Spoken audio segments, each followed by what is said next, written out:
بسم اللہ الرحمن الرحیم۔ السلام علیکم پیارے دوستو۔ کائنات میں بسنے والے ہر فرد کی کامل رہبری کے لیے اللہ رب العزت کی طرف سے رحمت العالمین حضرت محمد صلی اللہ علیہ وسلم کو مبعوث کیا گیا، سب سے آخر میں بھیج کر قیامت تک کے لیے آج جناب کے سر پر تمام جہانوں کی سرداری و نبوت کا تاج رکھ کر اعلان کر دیا گیا کہ اے دنیا بھر میں بسنے والے انسانوں، اپنی زندگی کو بہتر سے بہتر اور پرسکون بنانا چاہتے ہو تو تمہارے لیے رسول اللہ صلی اللہ علیہ وسلم کی مبارک ہستی میں بہترین نمونہ موجود ہے۔ نبی کریم صلی اللہ علیہ وسلم کا نبوت سے پہلے والا دور مالی اور معاشی اعتبار سے خوشحال دور نہیں تھا، لیکن اس کے برعکس یہ کہنا بھی درست نہیں کہ آپ صلی اللہ علیہ وسلم بہت زیادہ مفلوق الحال زندگی بسر کر رہے تھے۔ البتہ یہ ضرور تھا کہ آج جناب بچپن سے ہی محنت و مشقت کر کے اپنی مدتاب ضروریات زندگی پورا کرنے کا ذہن رکھتے تھے۔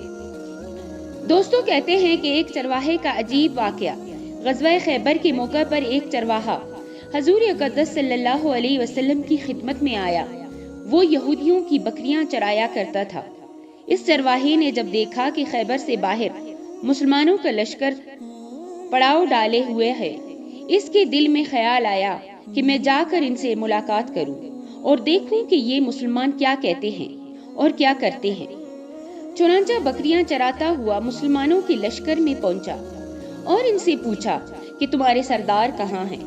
صحابہ کرام رضی اللہ تعالیٰ عنہ نے بتایا کہ ہمارے سردار حضور صلی اللہ علیہ وسلم اس خیمے کے اندر ہیں۔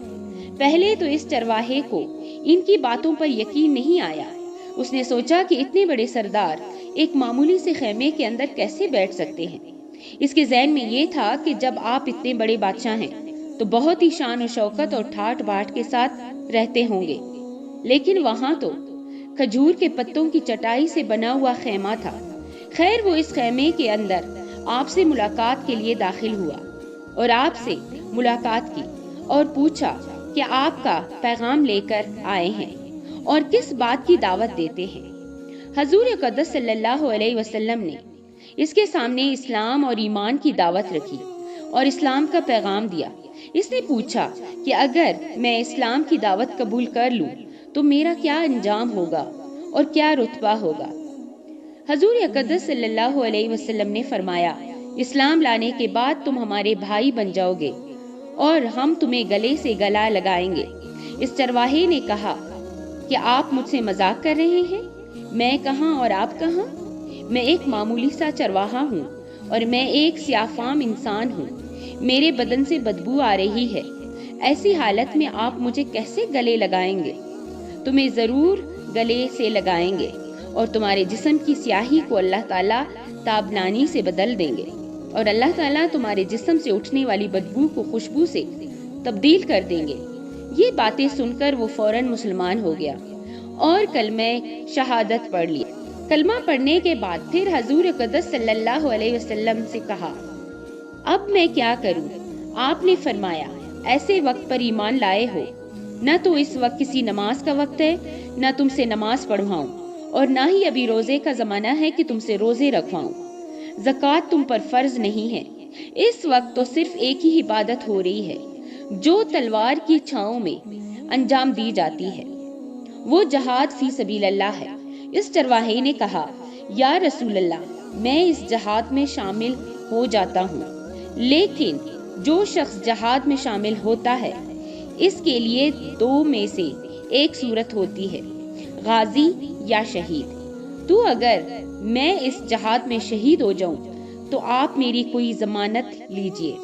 حضور صلی اللہ علیہ وسلم نے فرمایا، میں اس بات کی ضمانت لیتا ہوں، اگر تم اس جہاد میں شہید ہو گئے تو اللہ تعالیٰ تمہیں جنت میں پہنچا دیں گے اور تمہارے جسم کی بدبو کو خوشبو سے تبدیل فرما دیں گے اور تمہارے چہرے کی سیاہی کو سفیدی میں تبدیل فرما دیں گے۔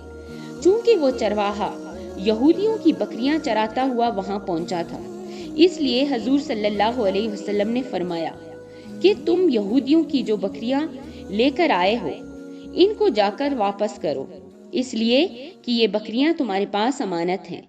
اس سے اندازہ لگائیں کہ جن لوگوں کے ساتھ جنگ ہو رہی ہے جن کا محاصرہ کیا ہوا ہے، ان کا مال غنیمت ہے، لیکن چونکہ وہ چرواہا بکریاں معاہدے پر لے کر آیا تھا، اس لیے آپ نے حکم دیا کہ پہلے وہ بکریاں واپس کر کے آپ آؤ، پھر آ کر جہاد میں شامل ہونا۔ اس چرواہے نے جا کر بکریاں واپس کی اور واپس آ کر جہاد میں شامل ہوا اور شہید ہو گیا۔ جب جنگ ختم ہوئے تو حضور صلی اللہ علیہ وسلم لشکر کا جائزہ لینے گئے۔ ایک جگہ حضور صلی اللہ علیہ وسلم نے دیکھا کہ صحابہ کرام رضی اللہ تعالیٰ عنہ کا مجمع اکٹھا ہے۔ آپ صلی اللہ علیہ وسلم قریب پہنچے تو ان سے کہا، کیا بات ہے؟ صحابہ کرام نے فرمایا، جو لوگ جنگ میں شہید ہو گئے ہیں، ان میں سے ایک آدمی ایسا بھی ہے جس کو ہم میں سے کوئی نہیں جانتا۔ آپ صلی اللہ علیہ وسلم نے فرمایا، دکھاؤ۔ جب آپ نے دیکھا تو فرمایا، تم اس شخص کو نہیں پہچانتے؟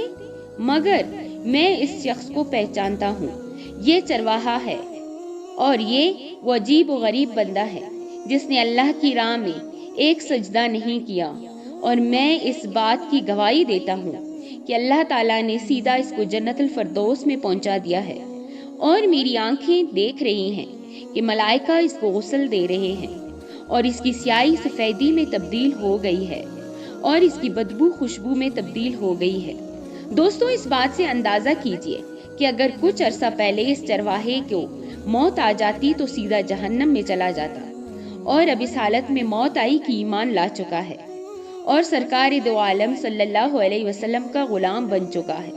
تو اب اللہ تعالیٰ نے اتنا بڑا انقلاب پیدا فرما دیا ہے، اس لیے بڑے بڑے لوگ لرزتے ہیں اور یہ دعا کرتے ہیں، یا اللہ حسن خاتمہ عطا فرمائیے، ایمان پر خاتمہ عطا فرمائیے۔ کسی بات پر انسان ناز کرے، فخر کرے اور اترائے، اس لیے کہ کیا معلوم کہ کل کیا ہونے والا ہے۔ کس بات پر انسان ناز کرے، فخر کرے اور اترائے، اس لیے کیا معلوم کہ کل کیا ہونے والا ہے۔ اس لیے فرمایا کہ کسی کو بھی حقیر مت سمجھو۔ جو شخص ہمیشہ موت کو یاد رکھے تو اس کا دل نرم رہتا ہے، اس کے اعمال اور احوال اچھے ہوتے ہیں، وہ گناہ کرنے کی جرت نہیں کرتا، فرائض کی ادائیگی میں کوتاہی نہیں برتتا، اور نہ ہی دنیا کے رنگینیوں اسے دھوکے میں ڈالتی ہیں۔ وہ ہمیشہ اپنے پروردگار سے ملنے کا شوق رکھتا ہے اور جنت میں جانے کا سوچتا رہتا ہے۔ لیکن جو شخص موت کو بھول جائے، دنیا میں مگن ہو جائے، بدعملی میں مبتلا ہو، خواہشات کا انبار ذہن میں ہو، تو ایسے شخص کے لیے موت سب سے بڑی نصیحت ہے۔ ابو ہریرہ رضی اللہ تعالیٰ عنہ کہتے ہیں کہ رسول اللہ صلی اللہ علیہ وسلم نے فرمایا، لذتوں کو پاش پاش کر دینے والی موت کو کثرت سے یاد کیا کرو۔ اس حدیث کا مطلب یہ ہے کہ موت لذتوں کو ختم اور زائل کر دینے والی ہے۔ ابن ابی کیب رضی اللہ تعالیٰ عنہ کہتے ہیں کہ جب رات کے 1/3 گز گزر گئی تو نبی کریم صلی اللہ علیہ وسلم کھڑے ہو گئے اور فرمانے لگے، لوگوں اللہ کو یاد کرو، جب پہلا سور پھونکا جائے گا تو ساتھ ہی دوسرا بھی پھونک دیا جائے گا، موت کے ساتھ ہی تمام سختیاں شروع ہو جاتی ہیں۔ اللہ رب العالمین کی وحدانیت کا قرار صرف ایک اللہ کی عبادت اور شرک سے بیزاری موت کی تیاری کے لیے ازبز ضروری ہے۔ دوستو، انس رضی اللہ تعالیٰ عنہ کہتے ہیں کہ میں نے رسول اللہ صلی اللہ علیہ وسلم کو فرماتے ہوئے سنا کہ اللہ تعالیٰ فرماتا ہے، ابن آدم، اگر تو مجھے زمین پر گناہوں کے ساتھ ملے لیکن تم نے میرے ساتھ کسی کو شریک نہ کیا تو میں تمہیں اتنی ہی مقدار میں مغفرت دے دوں گا۔ موت کی تیاریوں کے لیے مخلوق کے حقوق ادا کرے، انہیں پامال مت کرے یا ان کی ادائیگی میں ٹال مٹول سے کام مت لے، کیونکہ شرک کے علاوہ کوئی بھی حقوق اللہ کے سے متعلق گناہ ہو تو اسے اللہ تعالیٰ معاف فرما دے گا، لیکن مخلوق کے حقوق اللہ تعالیٰ معاف نہیں فرمائے گا، بلکہ ظالم سے مظلوم کا حق لے کر رہے گا۔ موت کی تیاری کے لیے وصیت لکھ کر رکھے اور اس میں کسی قسم کی غلطی مت کرے۔ موت کی تیاری کچھ اس اندازے سے ہو کہ کسی بھی وقت موت کے لیے انسان تیار رہے۔ حقیقی سعادت مندی اور سب سے بڑی کامیابی یہ ہے کہ انسان کا خاتمہ بالخیر ہو۔ حدیث میں ہے کہ اعمال کا دار و مدار ان کے خاتمے پر ہوتا ہے، اور ہر وقت خاتمہ کی فکر کرنے کی توفیق عطا فرمائے۔ آمین ثم آمین۔